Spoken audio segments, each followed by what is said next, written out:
정부의 해운 재건 의지가 담긴 웅장한 HMM 로테르담호의 첫 출항 현장을 함께 하면서 글로벌 해양 도시로서의 부산의 의미와 잠재력을 다시 한번 마음에 새기게 됐습니다. 부산항과 경부선 철도를 따라 전국 방방곡곡을 오간 물류는 대한민국 경제의 혈액이었고 부산은 그 피를 돌게 하는 심장이었습니다. 부산 그 자체로 세계 속에 우뚝 설 수 있게 하겠습니다. 부울경 메가시티의 중심으로 부산의 위상을 다시 세우겠습니다.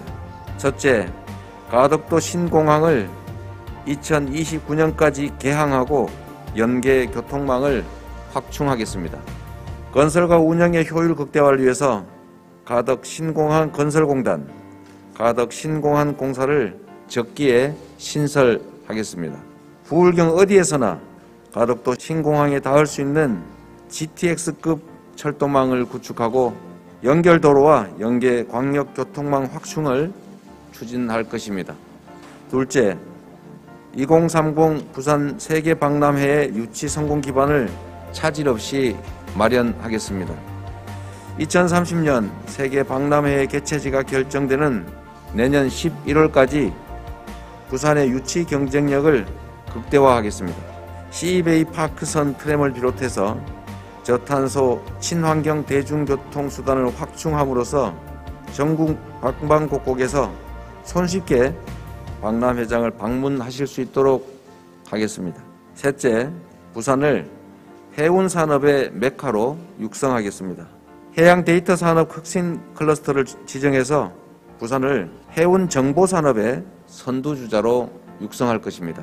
부산 항만공사의 자율성 확대를 위한 특별법 제정, 부산 항만공사를 주축으로 한 글로벌 터미널 운영회사 설립 방안을 적극 모색하겠습니다. 넷째, 부산을 수소경제의 허브로 육성하고 부품산업의 친환경 미래산업 전환을 적극 지원하겠습니다. 부산신항의 해운 항만 컨테이너 물류를 위한 수소 생산과 공급시설을 조속히 구축하겠습니다. 부산의 자동차, 선박부품, 조선기자재와 같은 전통제조업이 미래차 부품산업과 신재생에너지 산업으로 신속하게 전환하도록 지원할 것입니다. 다섯 번째, 블록체인 특구를 활성화해서 부산을 핀테크, 디지털 자산 거래의 중심지로 육성하겠습니다. 가상자산의 발행 거래와 같은 블록체인 생태계 전반을 관리할 수 있는 블록체인 진흥원 설립을 하겠습니다. 이를 위한 관련 법안이 조속히 통과될 수 있게 하겠습니다. 여섯 번째, 부산을 글로벌 문화예술 관광도시로 육성하겠습니다. 아시아를 넘어 세계적 영화제로서의 위상을 갖춘 부산 국제영화제에 대한 국가 지원을 체계화하겠습니다.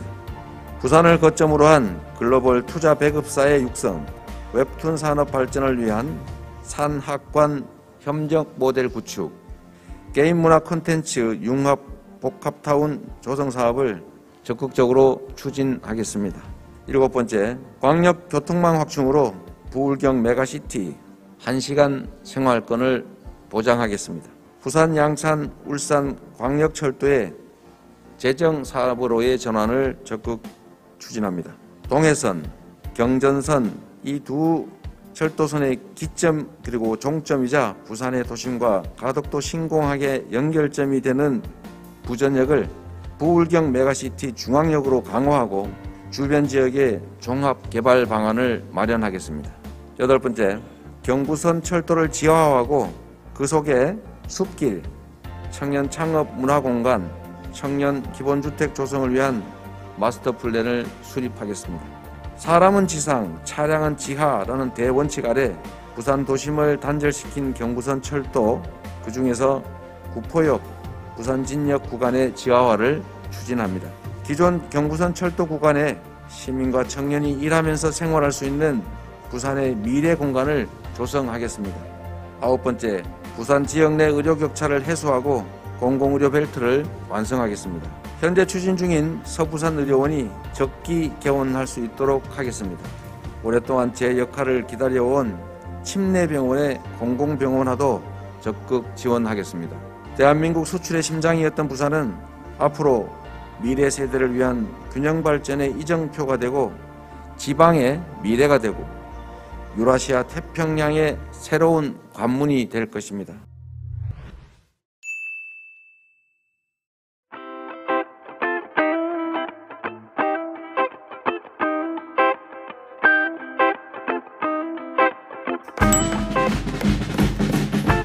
육아휴직을 주로 여성이 이용하고 네. 아빠도 이용할 수 있는데 아빠는 거의 이용을 안 하고 있다고 눈치 하고 눈치 보여서 네. 그래서 이걸 강제로 이제 네덜란드인가 어디가 그렇게 한다고 그래요. 아빠가 이용하지 않으면 엄마도 이용 못하게 할당을 해가지고 네. 의무적으로 비율을 맞추지 않으면 네. 엄마도 이용 못하게 네. 네. 그런 방식을 기간이 동원하고 있더라고요. 줄어듭니다. 네. 그래서 이제 아빠가 이용을 안 하면 부부가 다 손해보게. 그러니까 이제 사회적으로 그래 아빠가 이용하는 건 당연하지. 그 문화도 만들어지는 울tra사인 그건 도입해야 될 것 같더라고요. 네. 자녀를 출산하면 엄마만 키우는 게 아니고 원래 부모가 같이 키우는 거다.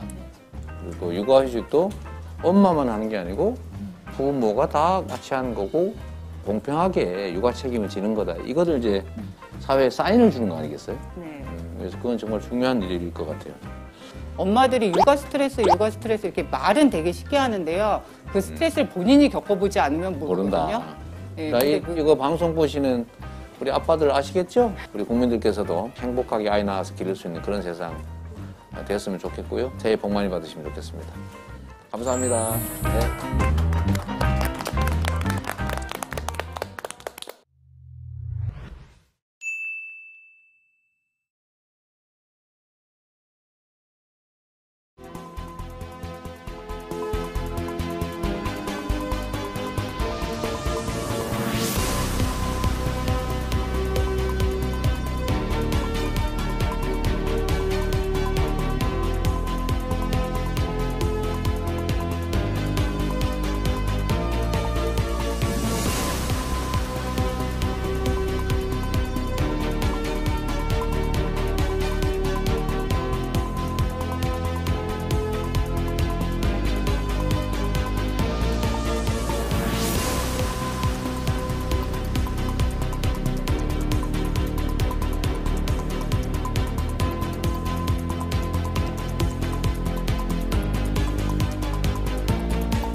휴직을 주로 여성이 이용하고 네. 아빠도 이용할 수 있는데 아빠는 거의 이용을 안 하고 있다고 눈치 하고 보여서. 눈치 보여서 그래서 이걸 강제로 이제 네덜란드인가 어디가 그렇게 한다고 그래요. 아빠가 이용하지 않으면 엄마도 이용 못하게 할당이 돼가지고 네. 의무적으로 비율을 맞추지 않으면 네. 엄마도 이용 못하게 네. 네. 그런 방식을 기간이 동원하고 있더라고요. 줄어듭니다. 네. 그래서 이제 아빠가 이용을 안 하면 부부가 다 손해보게. 그러니까 이제 사회적으로 그래 아빠가 이용하는 건 당연하지. 그 문화도 만들어지는 울tra사인 그건 도입해야 될 것 같더라고요. 네. 자녀를 출산하면 엄마만 키우는 게 아니고 원래 부모가 같이 키우는 거다. 그리고 육아휴직도 엄마만 하는 게 아니고 부모가 다 같이 하는 거고 공평하게 육아 책임을 지는 거다. 이거를 이제 사회에 사인을 주는 거 아니겠어요? 네. 그래서 그건 정말 중요한 일일 것 같아요. 엄마들이 육아 스트레스 이렇게 말은 되게 쉽게 하는데요. 그 스트레스를 본인이 겪어보지 않으면 모르거든요. 모른다. 네, 자, 근데 그- 이거 방송 보시는 우리 아빠들 아시겠죠? 우리 국민들께서도 행복하게 아이 낳아서 기를 수 있는 그런 세상 되었으면 좋겠고요. 새해 복 많이 받으시면 좋겠습니다. 감사합니다. 네.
미안합니다. 네. 접촉 금지. 네. 이동주 의원님 여기. 좀 이렇게요.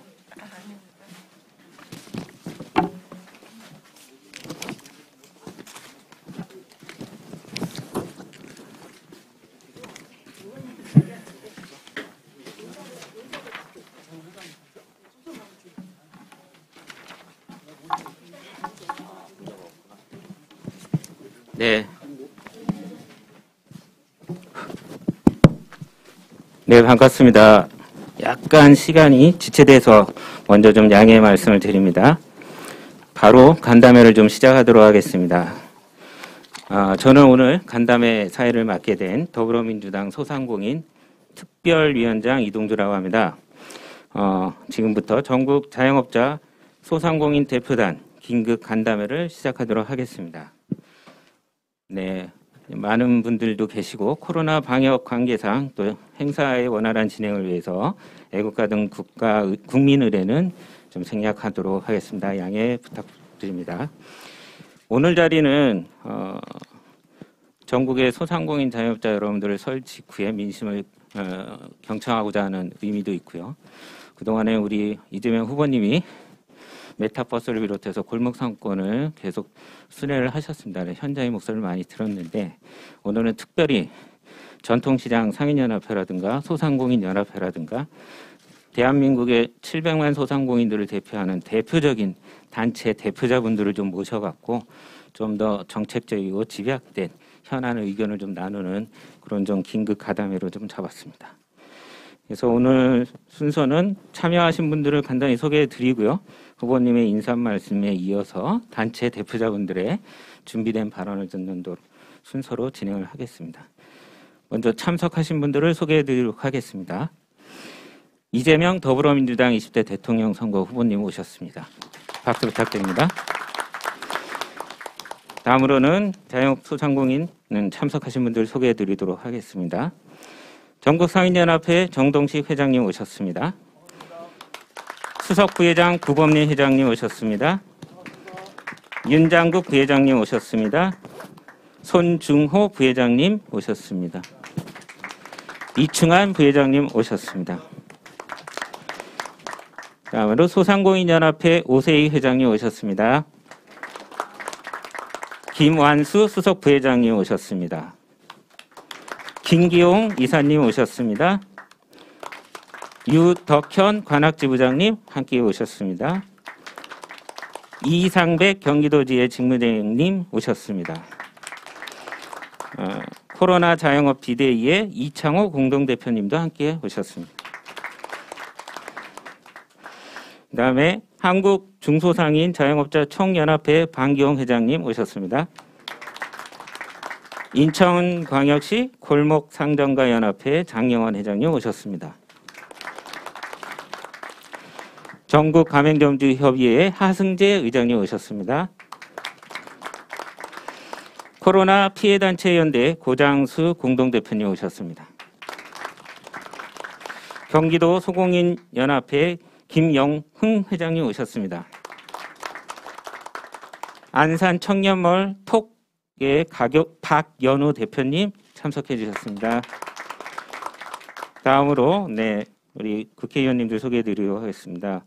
대한민국 대전환 선대의 을 지키는 민생실천위원회 진성준 위원장님 오셨습니다. 김경만 부위원장님 오셨습니다. 수행실장 한준호 의원님 오셨고요. 대변인 맡고 계신 이소영 의원님 참석해 주셨습니다. 강선우 의원님 오셨습니다. 네. 그리고 방신시장의 조상현 회장님 맞은편에 계십니다. 혹시 제가 빠뜨린 분이 계시면 이따 말씀을 해주시고요. 저 행사를 시작하면서 우리 더불어민주당 20대 대통령 이재명 후보님의 인사 말씀을 듣도록 하겠습니다. 네, 우리 일선에서 정말로 코로나 방역에 열과성을 다해 주시고 또 정부 방침에 적극적으로 협조해 주시는 우리 소상공인 자영업자 여러분들, 또 그 대표님들, 일단 감사드리면서도 또 한편으로 매우 죄송하다는 말씀을 정치인의 한 사람으로서 드립니다. 우리가 사실 공동체에서 제일 중요한 부분은 공정성인데, 우리 공동체를 지키기 위한 희생과 부담은 공정하게 나눠야 되고, 또 다수를 위해서 특정 소수가 대가를 치르거나 희생을 당하면 이 다수가 함께 그 손실, 피해를 보전해 주는 게 그게 바로 정의고 공정일 겁니다.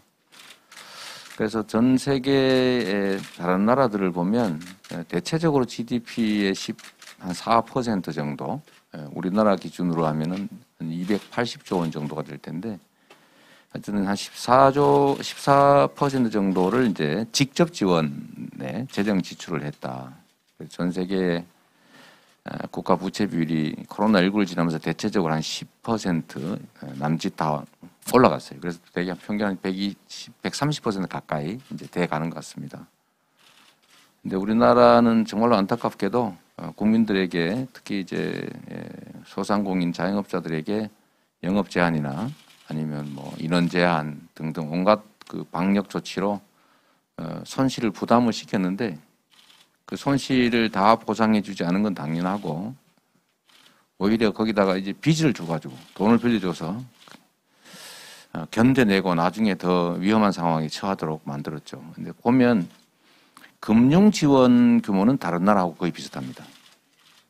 근데 재정 지원, 그러니까 그냥 지원한 부분은 3분의 1 좀 넘는 수준, 그런 수준이어서 결국은 통계적으로 아까 잠깐 말씀드렸던 것 같긴 한데, 대개 전 국민에게 지금 현재 보상되지 않는 피해 규모가 약 40조 원에서 50조 원쯤 될 거다라는 학계의 추산들이 있습니다.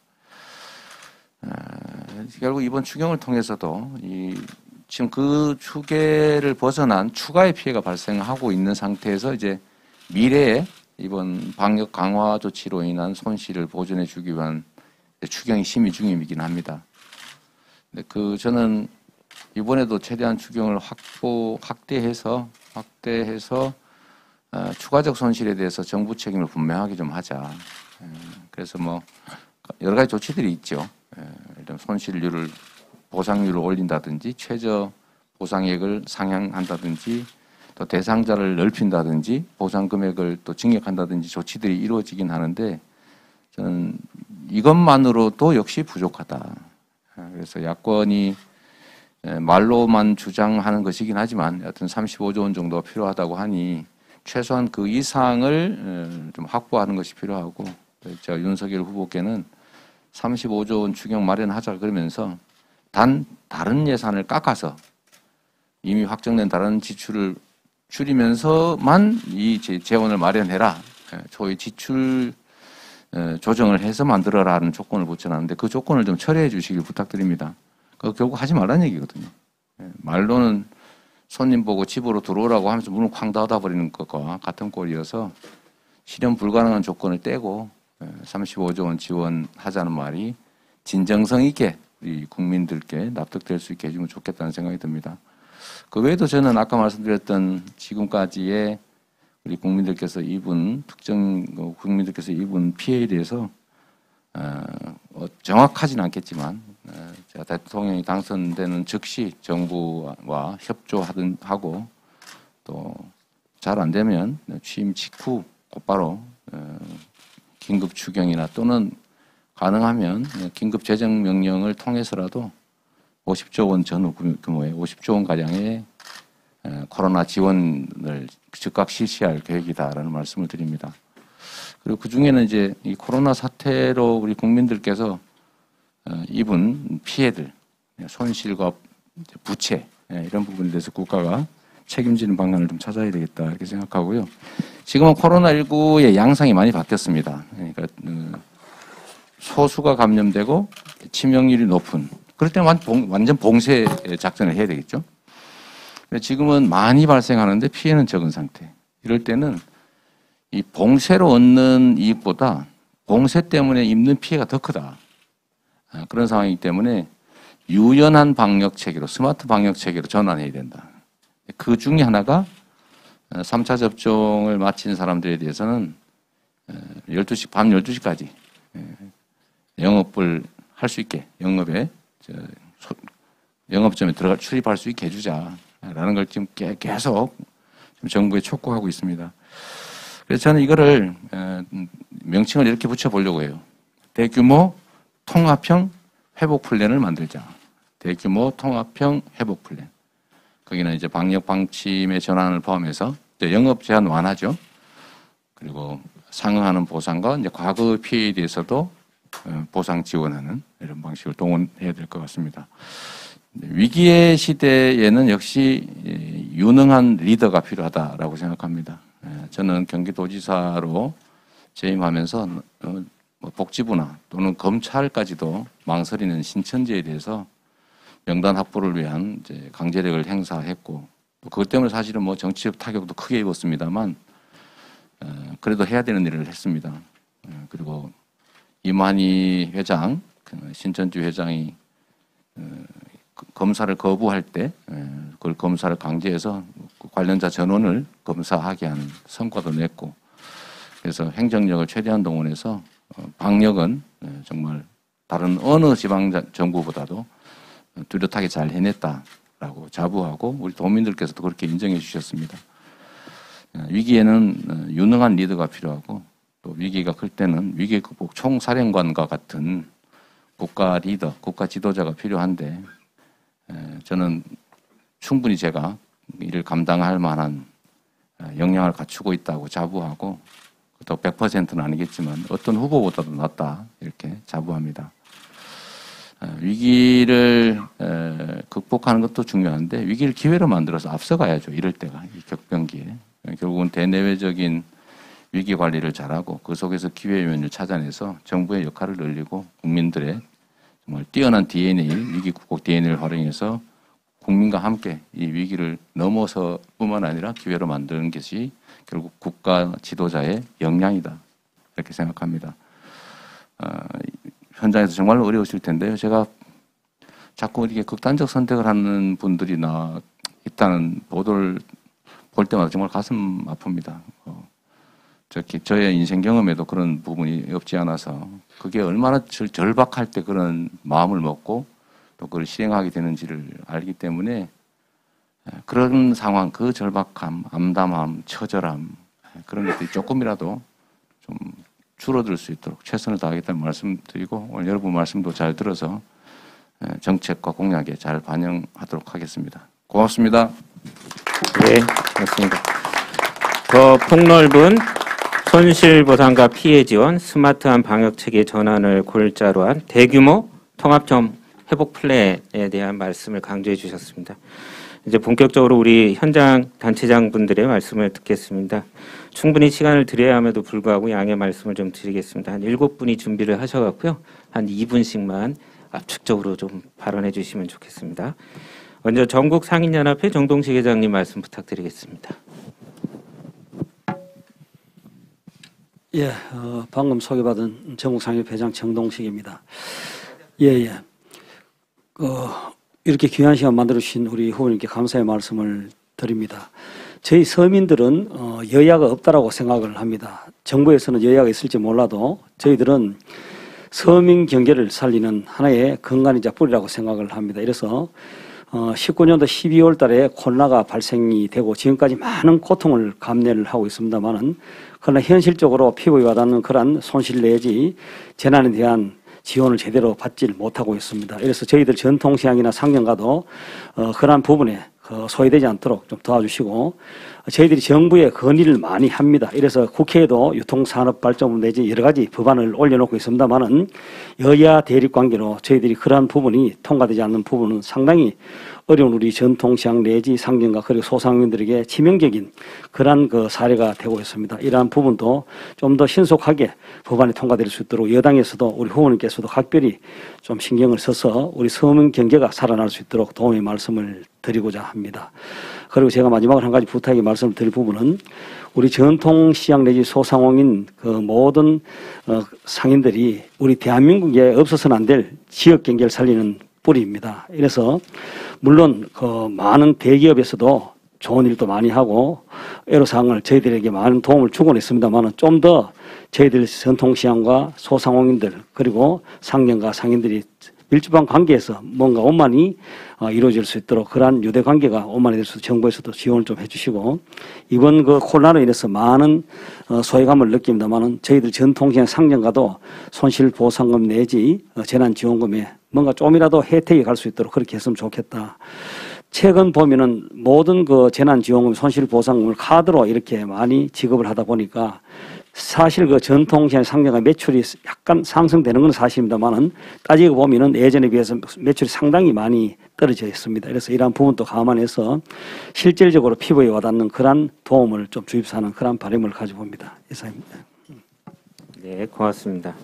다음으로는 소상공인연합회 오세희 회장님 말씀 부탁드리겠습니다. 네, 안녕하세요. 반갑습니다. 소상공인연합 회장 오세희입니다. 오늘 이렇게 바쁘신 일정에 저희 목소리를 담아주시기 위해서 해주신 더불어민주당 이재명 후보님께 감사 말씀드립니다. 어제 산자위에 후보님이 목소리를 많이 내어주셔서 비슷하게 약 35조의 산자위를 추경이 통과가 됐고 나머지 이제 예결위에 가서 잘 녹을 수 있도록 마무리 꼭 관심을 가져주시길 부탁드립니다. 먼저 3월 말로 돌아오는 대출하고 이자가 140조입니다. 지난번에 유예를 해서 3월 말에 돌아오고 있습니다. 그 부분에 대해서 약 140조인데 코로나가 지금도 많은 영업 제한을 하기 때문에 대출 연장이 좀 더 돼야 되지 않나. 우선 그 부분을 말씀드리고 싶고 지금 우리가 이렇게 3만 명, 4만 명이 나오는 때에 거리두기가 과연 의미가 있을까?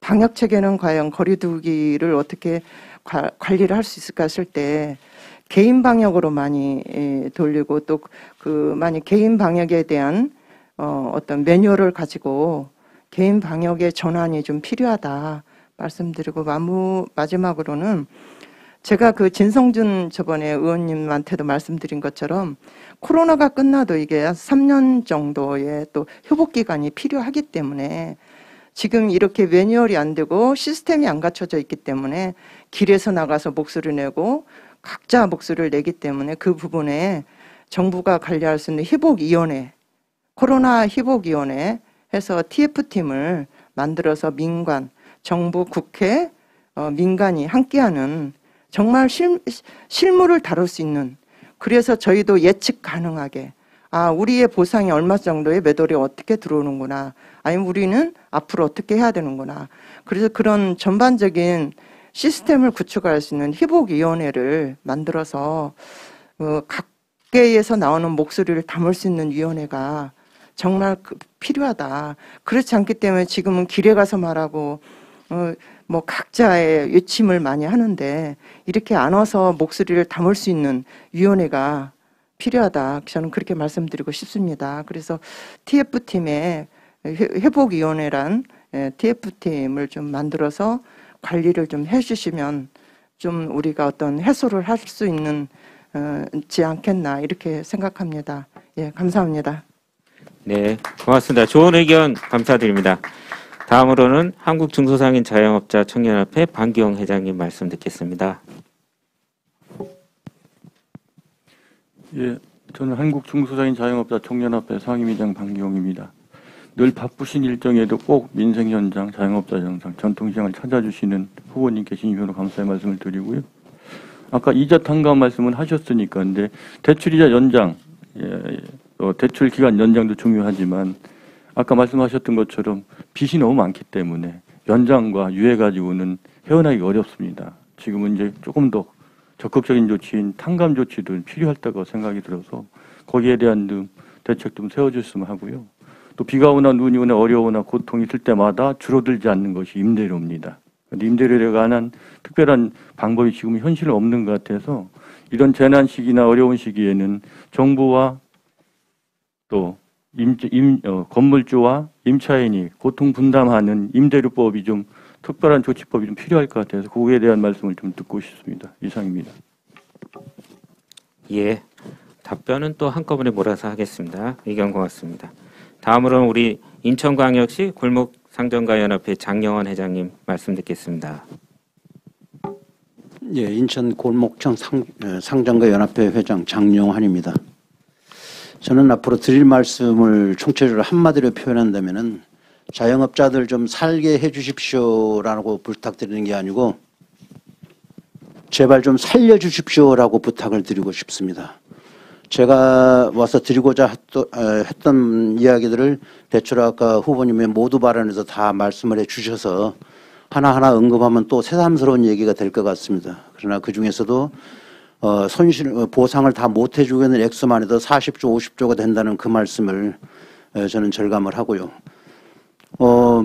지금까지 그 손실 보상의 계산을 어떻게 했는지 그건 손실 보상액을 따져서 해 주셨다고 봐지는데 우리 입장에서는 우리 욕심으로서는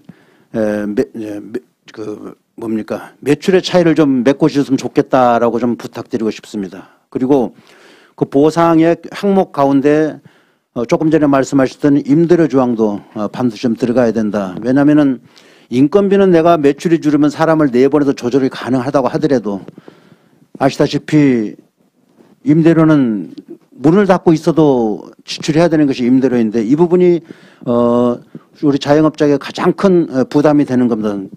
지출 항목 중에서.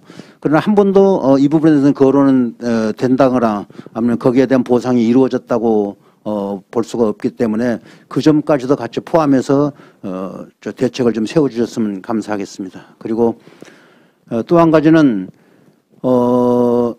자영업자들이 대출을 받았을 때 폐업을 하게 되면 일시불로 상환하고 해야 된다는 조항은 아마 잘 아실 겁니다.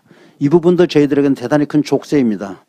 바로 그 점 때문에 폐업을 못하고 장사를 안 하면서도 다른 데는 아르바이트를 한다거나 이렇게 해서 생활을 연명하는 사람들도 상당히 많이 있습니다. 기왕에 처음 대출 조건이 폐업을 하더라도 유지되거나 아니면은 그 현재 처한 입장을 좀 이해를 해줘서 그 상환 기간을 좀 유예시켜 준다거나 이렇게 좀 해주시기를 바라겠습니다. 결과적으로는 지금까지 그 여러 가지 방역 시스템 중에서 자영업자들에게 모든 것을 떠안기는 듯한 그런 인상을 저희들은 받고 있거든요. 실제로는 그게 아니겠습니다만은 그만큼 의무감도 많고 제재도 많았던 데에 비해서 거기에 따르는 보상은 터무니없이 미비했다. 아까 후보님께서 말씀하셨기 때문에 앞으로 충분히 개선이 될 걸로 기대를 하고 기대를 해보겠습니다. 예. 네, 고맙습니다. 다음 이어서 우리 전국 가맹점주협의회 하승재 공동의장님 말씀 듣겠습니다. 네, 안녕하십니까. 전국 가맹점주회 공동의장 하승재입니다. 저는 이제 앞에 분들이 좀 더 이제 구체적인 이제 거시적인 얘기를 하셨으니까 좀 더 미시적인 그 현장 중심으로 얘기를 하고 싶습니다. 저 아시다시피 11월 1일 날 영업 제한이 해제가 됐습니다. 그래서 저희는 인원 충원을 했고 원부자재를 다 구매를 했습니다. 근데 그러다가 12월 18일 날 또 영업 제한이 다시 시작을 했습니다. 그럼 다들 아시다시피 인건비나 원부자재는 그 다음 달에 지불을 합니다. 근데 영업 제한이 되면서 저희 같은 매장 같은 경우는 50%가 매출이 줄었습니다. 그럼 저희가 운영할 수 있는 돈 자체가 이미 완전히 줄어든 거였죠. 근데 손실보상 3개월 뒤에 나옵니다. 그럼 3개월 동안 어떻게 사느냐는 거죠. 인건비도 지출해야 되고 임대료도 내야 되고 원부자재도 제출해야 되는데 그 돈은 어디서 나오냐는 겁니다. 그러면 대출을 통해야 되는데 지금 대출이 큰 문제다라고 하시지만 저희 현재 현업을 하는 사람 입장에서는 대출만이 살 길입니다. 현재는. 그러니까 대출의 창구를 더 넓혀 주셔야 되고 현재 갖고 있는 대출의 상환을 자동적으로 유예를 해 주셔야 된다. 그래서 저는 이 영업 제한을 하기 전에 이런 3개월간 어떻게 가게를 유지해야 될 것인가를 미리 결정을 해 주시고 시행을 하시는 게 좋지 않았을까라고 생각을 합니다. 그래서 그 부분이 가장 부탁드리고 싶은 얘기고요. 그리고 저는 이제 이런 영업 제한 속에서 2년여를 보내면서 참 우리나라 국민들은 참 착하다. 그래서 그런 생각을 하다 보면 영업 제한 9시로 하면 9시까지 옵니다. 10시까지 하면 10시까지 오고요. 4명까지 와 그러면 4명까지만 하고요. 그걸 넘어서는 국민은 거의 없습니다. 있기는 하지만. 그래서 우리나라 국민은 정부가 하라는 대로 하고 정부를 믿고 따르는 진짜 착한 국민들이다. 그리고 그 생각을 하면 제가 눈물이 납니다. 난 참 행복한 나라에서 살고 있구나. 근데 저의 현실은 비참하게 짝이 없는 거죠. 그래서 이런 거를 좀 더 미시적인 문제에서 해결을 좀 신경을 써주셨으면 좋겠다라고 생각이 들고요. 제가 2009년부터 성남시의 시민입니다. 그래서 지금까지도 시민들이 있고요. 그리고 그때 당시에 지금도 마찬가지지만 가장 이재명 그때 시장님께 감격스러웠던 얘기는 디테일 있는 추진력이었습니다. 그냥 하는 게 아니라 앞뒤 옆 다 보시고 하시는 거죠. 그래서 현재 이런 영업 제한이나 이런 것도 제발 앞뒤 옆까지 다 생각하고 부작용이나 안 될 거에도 생각하고 시행을 해줬으면 좋겠다. 그래서 좀 더 구체적으로 말씀드리면 손실보상은 보통 3가지 계산법으로 이루어집니다. 임대료 플러스 인건비 플러스 영업이익률. 그게 3가지로 됩니다. 각각 20% 정도 비중이 되고요. 그래서 60%를 떨어진 그 매출을 계산해서 환산해서 나옵니다. 근데 비교 연도에 19년도, 20년도에 오픈하신 분들은 투자를 많이 하죠. 그래서 영업이익률이 제로가 됩니다. 그래서 그 손실보상을 받는데 3분의 1이 날아간 상태에서 받게 되는 겁니다. 그래서 이건 공정하지 않다는 거죠. 예. 그래서 이런 것들을 개선을 해달라 하고 계속적으로 얘기하고 있는데 꼭 이제 그쪽도 무슨 많은 어려움이 있겠지만, 그러니까 저희가 받는 입장은 손실보상은 정말로 손실보상을 해주기 위해서 주는 게 아니라 그냥 형식적으로 해주는 게 아닌가. 정말로 손실보상을 해주기 위하면 디테일하게 생각을 하고 여러 가지 경우도 많이 생각하고 정말로 해줘야 된다는 거죠. 그 금액이 그거 생각한다고 해서 크지는 않을 테니까요. 예, 회장님. 네. 좀 더 압축적으로. 네. 예. 네. 그래서 이런 디테일 있는 그 시행을 꼭 좀 부탁드리겠습니다. 그래서 전국 가맹점주 협의회 그 의장으로서 꼭 저희 이제 그 등록제와 가맹점 협의회 등록제와 그다음에 그 협상권 꼭 이루어질 수 있으면 정말 감사하겠습니다. 이상입니다. 예, 고맙습니다. 자, 한 3분 남았는데요. 네, 발언을 이어서 듣도록 할 텐데요. 우리 후보님의 답변도 들어야 되니까 가능하면 압축적으로 좀 발언을 해주시면 좋겠습니다. 코로나 피해단체연대 고장수 대표님 말씀 듣겠습니다.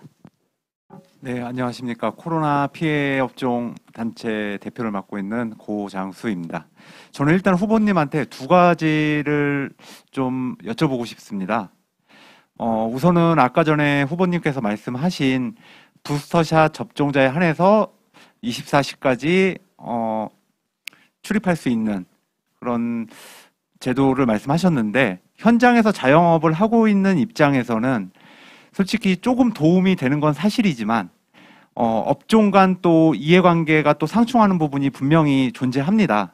그리고 저희가 길거리에 나가서 근 2년 동안 싸워왔을 때 저희가 부스터샷이라는 이런 단서 조항을 받았었을 때 앞으로 이제 모든 정부의 이제 거리두기 방침이라든가 이런 기준이 부스터샷이 될 수가 있다.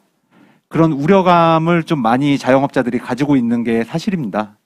그래서 이 부분은 현장에서 매장을 운영하시는 자영업자분들의 의견을 조금 더 반영을 해주셨으면 한번 좀 들어보시고 다시 한번 좀 논의를 한번 하신 다음에 다시 한번 디테일하게 그걸 한번 발표해 주셨으면 좋겠고요. 그리고 두 번째로는 지금 자영업자들이 많이 힘든 상황인데도 불구하고 영업을 운영함에 있어서 인원을 고용을 못하고 사장님 혼자서 거의 24시간 영업하시는 매장들도 지금 많이 발생을 하고 있습니다. 그래서 이거는 노동계 쪽과 또 상충하는 부분이긴 한데 자영업 부분에 한해서만 주휴수당 내지는 아니면은 4대 보험에서 조금 좀 이제 지원책이라고 해야 되겠죠. 그런 지원이 좀 분명히 좀 필요할 것도 같습니다. 지금 우리나라 올해 최저시급 자체가 9,160원입니다. 여기서 주휴수당과 4대 보험을 포함하게 되면은 13,000원까지 높아집니다. 근데 이 13,000원이라는 시급은 자영업자들이 지금 코로나19 기간 동안에 버틸 수 있는 한도를 넘어서는 금액이거든요. 그렇기 때문에 자영업 영역에서만큼만 주휴수당 내지는 저희가 4대 보험도 지금 많이 들어주긴 하는데 여기서 고용보험과 고용보험과 뭐가 있죠? 고용보험하고 산재보험은 필수로 들더라도 국민연금과 건강보험은 선택사항으로 좀 선택을 할 수 있게끔 그렇게 좀 조정을 해주셨으면 저희 자영업자들이 좀 매장을 운영하고 그리고 신규 일자리를 창출하는데 좀 일조가 되지 않을까 그렇게 생각을 합니다. 네. 전 여기까지 하겠습니다. 예, 고맙습니다. 이어서 바로 우리 경기도 소공인 쪽에서 오셨습니다. 경기도 소공인연합회 김영홍 회장님 발언 듣겠습니다. 네, 사단법인 경기도 소공인연합회장 김영홍입니다. 이렇게 상인들, 회장님들 앞에서 좋은 얘기 많이 들었습니다. 언제든지 저희는 상인이 잘 돼야 물건을 잘 팔아야 공인들의 물건을 만들고 제품을 만들고 돼 있습니다. 그러나 지금으로서 소상공인에서 소상공인 말을 많이 하는데 공인에 대한 제조업이 빠졌습니다. 모든 정책에 있어서. 소공인에 대한 정책이 뭐냐면 그래도 많은들 손실 보상돼 있고 영업 제한 그다음에 시간 뭐 이렇게 나와 있는데 저희 소공인에 대해서는 저희하고 영업 제한은 손실 보상 상관이 없고 저희는 그래서 좀 두 가지를 나누고 있습니다. 소상공인에서는 손실 보상을 나가고 소공인에서는 사회 구축망 자금 지원을 해달라고 말씀을 드리고 싶습니다. 이것은 왜냐하면 소공인이 무너지면 대한민국 뿌리 산업이 무너진다고 저희들이 외치고 있기 때문에 항상 소공인들이 대한민국을 먹여 살린다고 생각을 하고 있습니다. 근데 상인분들도 참 열심히들 하지만은 그다음 제조하는 데서도 저희 공인을 다시 한번 생각해 달라고 좀 부탁드리고 있습니다. 감사합니다. 네, 고맙습니다. 자, 마지막으로 우리 안산의 청년몰 대표이신 톡가게를 운영하시는 우리 박연호 대표님 말씀 듣겠습니다. 네, 안녕하세요. 안산에 위치한 신한코아 청년몰 대표 박연우라고 합니다. 우선 청년몰은 큰 마트라든지 백화점이 아닌 활성화되지 않는 전통시장에 청년들을 유입시켜서 청년들에게는 기회를 주고 또 전통시장에는 활기를 불어넣는 국가 사업인데 저희 청년몰 같은 경우에는 작년 오픈 당시부터 올해까지 코로나가 아니었던 시기가 없습니다. 애초에 활성화가 되지 않은 상권이기 때문에 저희가 적극적으로 홍보도 하고 행사도 하고 이벤트도 해야 되지만 코로나 때문에 이제 집합금지 명령이라든지 뭐 저희 자영업자에게 제한되는 조치들 때문에 그런 행사를 하는데도 난항을 겪었습니다. 당장 저희가 뭐 집합금지를 제한을 완화시키고 없애는 것은 불가능하겠지만 이러한 코로나 사태가 계속된다면 이 사태에 맞는 홍보나 마케팅이 저희 청년몰에게 꼭 필요할 것 같아서 말씀드리고 싶었습니다. 감사합니다. 네, 맞습니다. 이제 준비된 발언은 다 들었습니다. 예, 다른 분들이 뭐 한 분 정도, 좀 더 요청을 들어오신 것 같은데, 간단하게 잠깐만요. 간단히 이렇게 하시면 또 여러분이 또 기회를 달라고 하시고 계셔갖고, 우선 이제 코로나 피해 성격을 살려서 우리 호프연합회 이창호 회장님 잠깐 1분 발언 좀 부탁드리겠습니다. 전국 호프연합회 이창호입니다.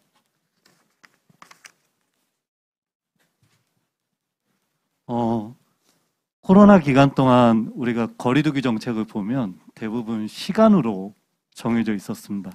21시, 22시. 이렇게 시간 제한을 한 게 벌써 1년 한 4개월 정도 지금 되고 있고요. 업종을 보셔서 아셨겠지만 호프연합입니다. 대한민국에서 술을 먹는다라는 게 이렇게 내가 이 업종에 있는 게 이게 잘못 선택한 건가? 이런 생각이 들 정도로 사실 코로나 방역 정책은 너무 2차, 3차 업종에 영업을 할 수 없는 상황으로 만들어 갔습니다. 사실 호프는 서민의 음식이라고 저는 생각을 하고 있거든요. 직장인들이 하루 동안 스트레스를 받거나 이런 경우에 이제 퇴근을 하고 그 다음에 이제 마시는 그런 업종인데요. 어느 순간부터는 그런 일반인들의 자유도 이제 빼앗겨 버린 거죠. 그래서 제가 이야기 드리고 싶은 거는 방역의 패러다임이 이제는 정말 전환돼야 되지 않을까. 오미크론이 나오고 우리가 그전에는 위중증 환자가 1000여 명 가까이 나오다 보니까 거리두기를 지속할 수밖에 없었지만 현재는 한 일주일 이상 지금 300명 미만으로 관리가 되고 있습니다. 그러면 더 이상의 이 시간 제한이 과연 의미가 있을까 이런 생각을 하고 있고요.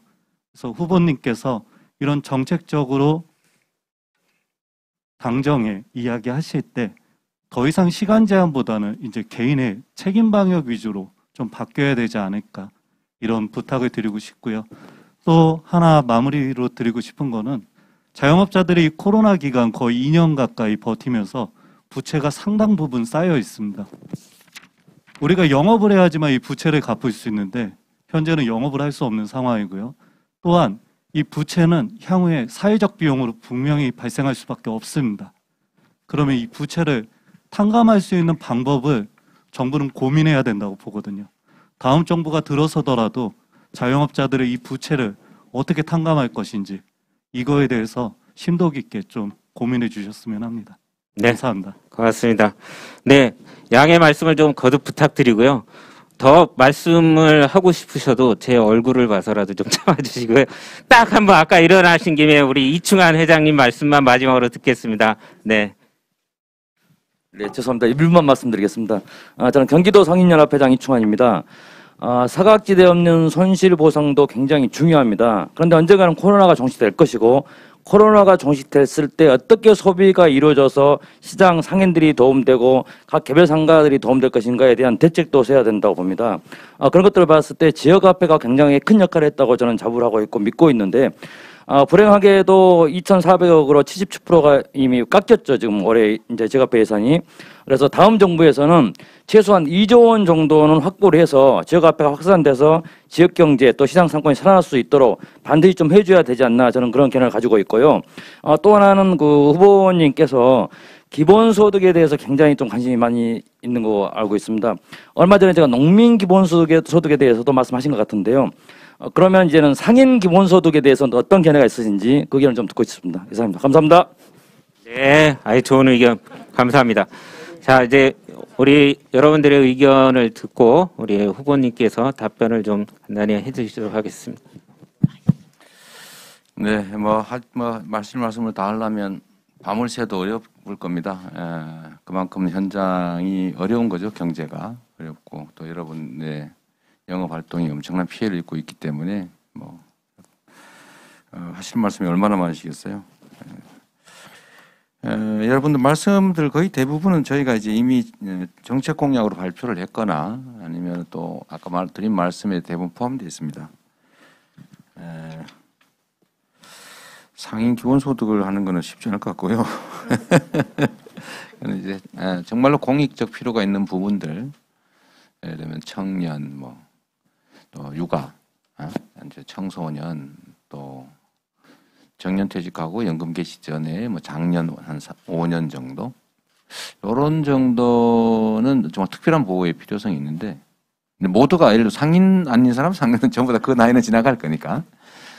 그래서 그런 측면에서 다 공평한 제도인데 특정 영역에 하는 것은 정말로 공익적 필요가 클 경우 그런 경우를 해야 될 것 같습니다. 그래서 저희가 문화예술인들 한 10만 정도밖에 안 되고 농어촌 경우는 이미 농업 직불금이나 또 추가 농업 예산이 늘어나야 되기 때문에 농촌 살리기 또 지방 살리기 또 식량 안보 이런 측면에서 필요한데 상인들은 그냥 일반 국민들 좀 확대할 때 하는 게 맞지 않을까 싶어요.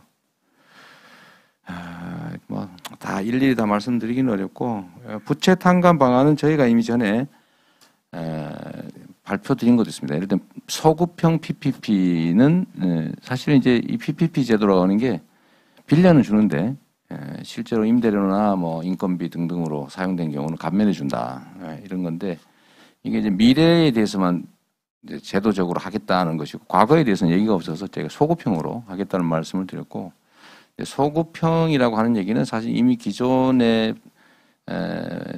부담한 부분에 대해서 국가가 일정 정도 책임을 진다라는 뜻이고 제가 조금 전에 말씀드렸던 약 직간접 피해가 추산 50조 원 정도 된다는 학계의 의견도 있어서 그 정도를 어떤 방식, 구체적인 방법은 좀 찾아봐야 되겠지만 국가가 책임을 지는 것이 정의에 부합한다라는 측면에서 포함될 것으로 생각하시면 될 것 같아요.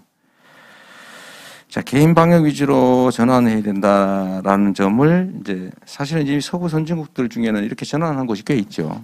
꽤 있는데 우리는 아직 이제 경험이 없었기 때문에 국민들이 불안할 수 있어서 갑자기 전격적으로 전환하기는 어렵겠지만 아까 말씀드렸던 것처럼 이미 오미크론의 특성이 빠른 감염 속도 대신에 낮은 치명률, 거의 독감 수준으로 지금 바뀌고 있다라고 하기 때문에 지금까지와는 좀 다른 방식의 스마트한 유연한 방역 정책을 해야 된다 하는 것이고 그게 주로는 이제 물리적 강제가 아니라 개인 방역 중심으로 전환 이런 걸 의미하기도 합니다. 근데 그 중에 하나가 제가 3차 맞았으면 감염률이 50% 이하로 떨어지는데 그렇다고 하면은 거기는 풀어주자.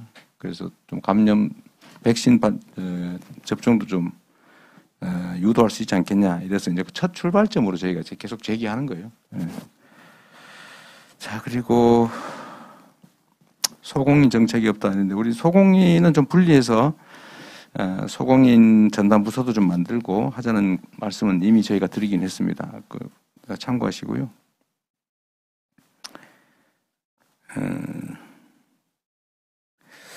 자, 다른 부분들 중에는 이제 우리 의원님들도 와 계시고 또 관련 상임위 우리 의원님들도 계시니까 같이 의논해 주시고요. 조금만 더 말씀을 드리면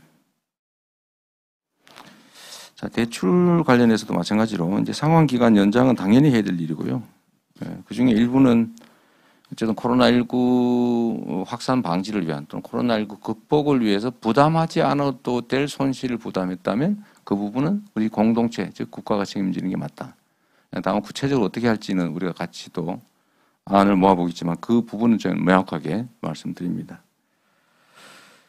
폐 없이 일시불 상환 이것도 좀 하지 말자라고 하는 거 제가 이미 말씀을 드린 게 있습니다. 임대료도 마찬가지고요.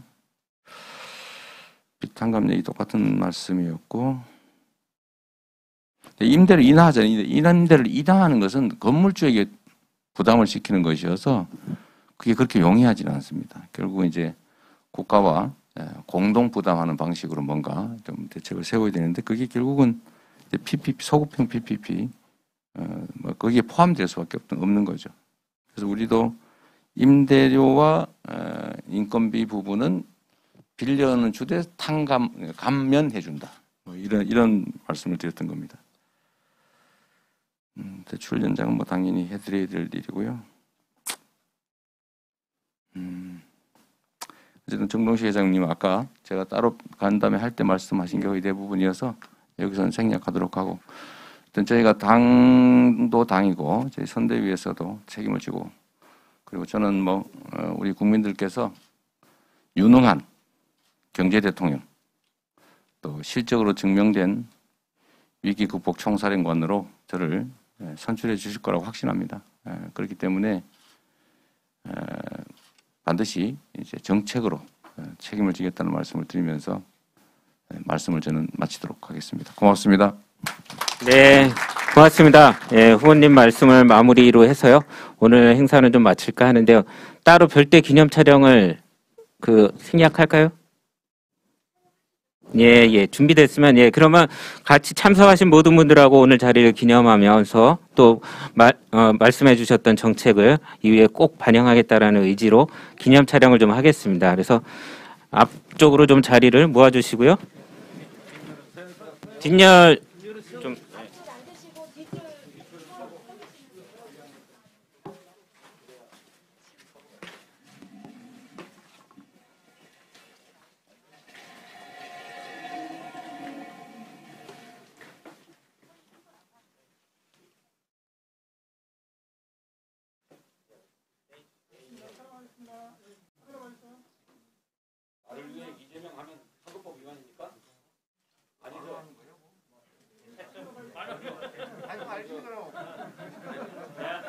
우리 소상공인 자영업자를 위해 하면 이재명 이렇게 해주십시오. 네.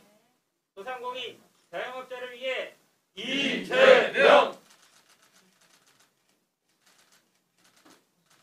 네. 고맙습니다.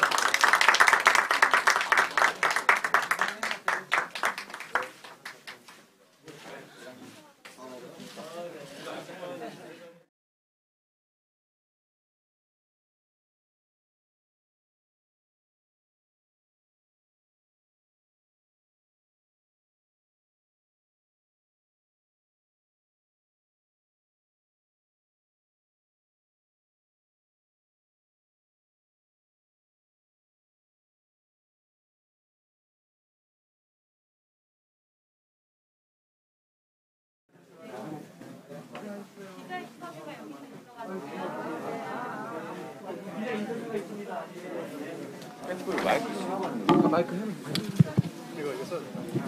다 써도 돼요. 이소영은 하나?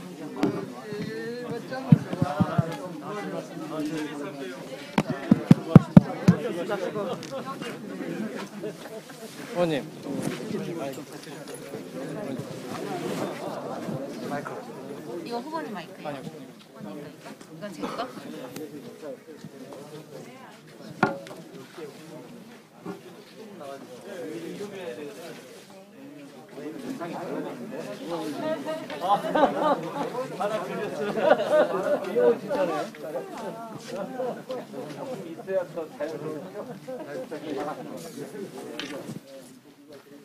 이 앞에가 나을 것 같아요. 어디서 할까요? 저희 정돈하고 있는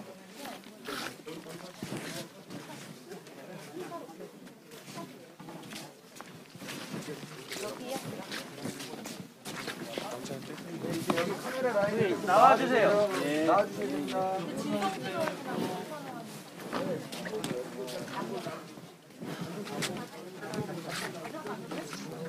여기. 후보님 마이크 번호 알아야 돼. 마이크 있어. 1번이요, 후보님. 들고 하시잖아요. 후보님 이 마이크로 쓰시죠. 네네. 들고 하실 거예요. 마이크 쓰실 거예요.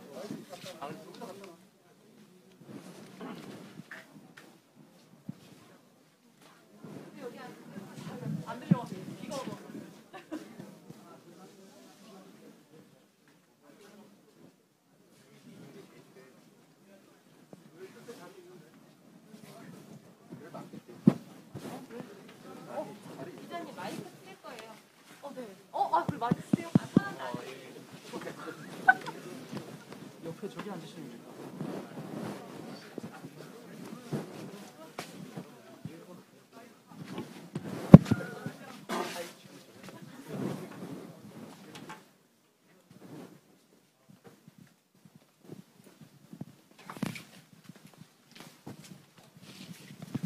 구비스도 있어요?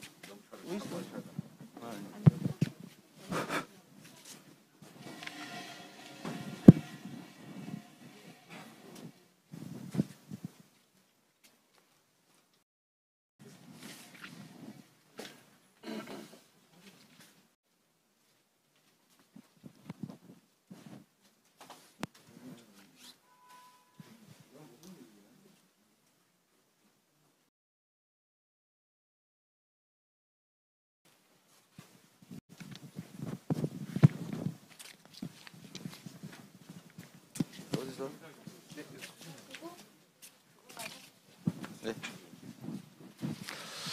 네, 여러분 고맙습니다. 또 현장이니까 여러분 또 궁금하신 거 제가 말씀드리도록 하겠습니다. 네, 송낙규 기자님. 저 KBS 송락규입니다. 혹시 그 김종인 위원장부터 해서 오늘 윤여준 전 장관까지 최근에 계속 실용적 보수 원로분들 계속 만나시는 것 같은데 이게 그분들 만나서 좀 어떤 이야기 주로 경청하셨는지 뭐 구체적으로 말씀하시기 좀 곤란하겠지만은 좀 일부 좀 소개해 주시면 좋겠고요. 또 일각에서는 그런 행보가 이제 혹시 뭐 김동연이나 안철수 후보 등과 뭐 힘을 합치는 거 아니냐 뭐 이런 이제 뭐 좀 정치적 해석도 나오는데 여기에 대한 의견 부탁드리겠습니다.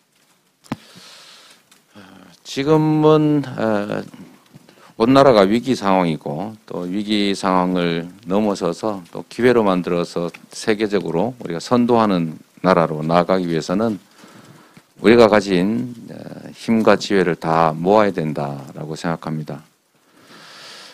정치에서도 통합의 정신이 필요하고 좋은 인재와 또 정책이라면 진영을 가리지 않고 총동원해야 우리가 이 위기에 파고를 넘을 수 있다고 생각합니다. 당연히 우리 사회의 원로분들의 의견을 듣고 또 도움 말씀도 저희가 들을 수 있기 때문에 많은 분들 찾아뵙고 또 도움 요청을 드리고 있고 또 그분들께서 또 저에게 필요한 또 이 국가에 필요한 많은 좋은 말씀들을 해주고 계십니다. 네.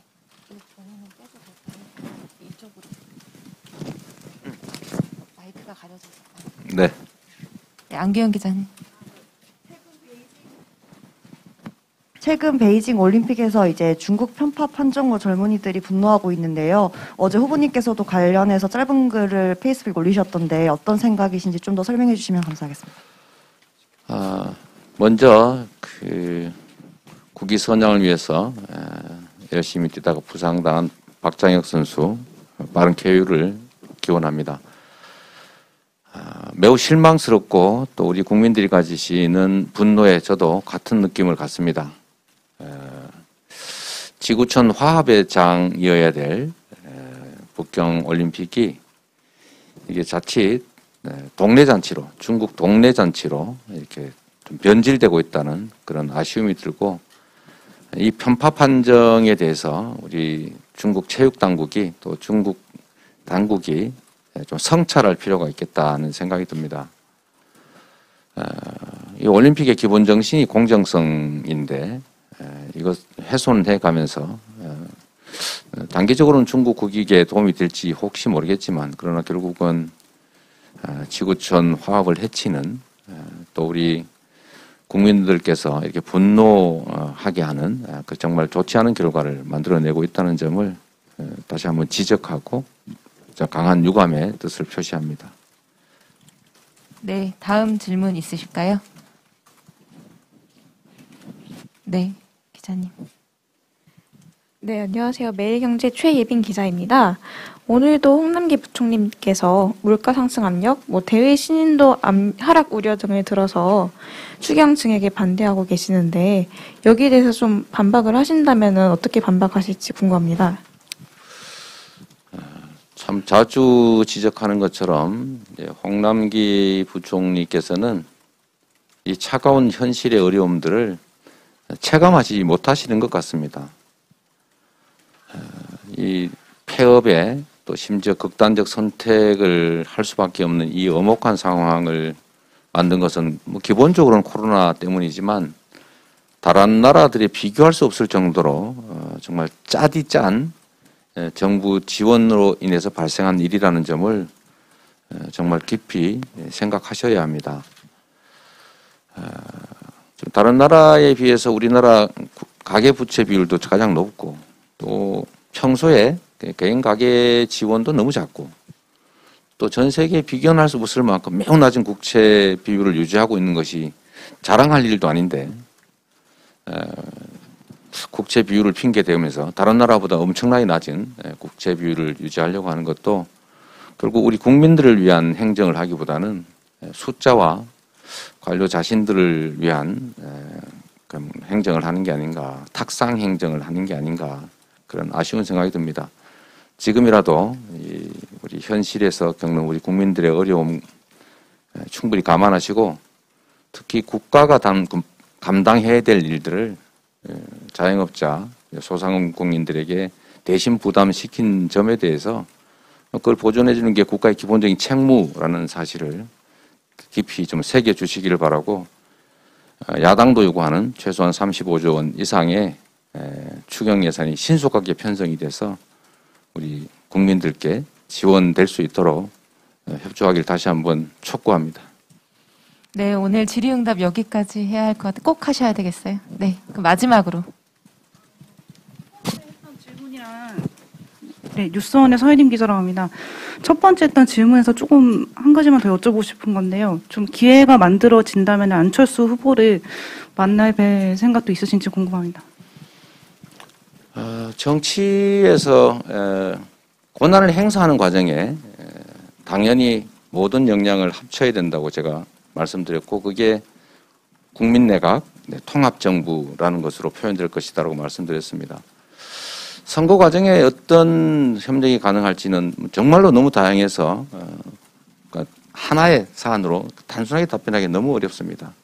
정책 연합을 할 수도 있고 또 뭐 후보를 끝까지 가면서도 또 서로 협력하는 방안도 있을 수 있고 또는 뭐 단일화하는 방법도 있을 텐데 주로는 지금 야권 내에서의 단일화가 논의되고 있기 때문에 저희가 구체적인 이 선거 과정에서 어떤 방안을 얘기하기는 아주 매우 섣부르고 저희도 깊이 생각해 보지 않은 상태라서 이 정도에서 좀 이해를 해 주시기를 부탁드립니다. 그러나 어쨌든 우리가 이 위기를 넘기 위해서는 국가의 모든 역량을 다 모아야 하고 정쟁보다는 미래를 향한 협력에 더 방점을 두는 것이 좋겠다라는 게 제 생각입니다. 네, 고맙습니다. 감사합니다. 네. 여기까지 하겠습니다. 감사합니다. 가시죠.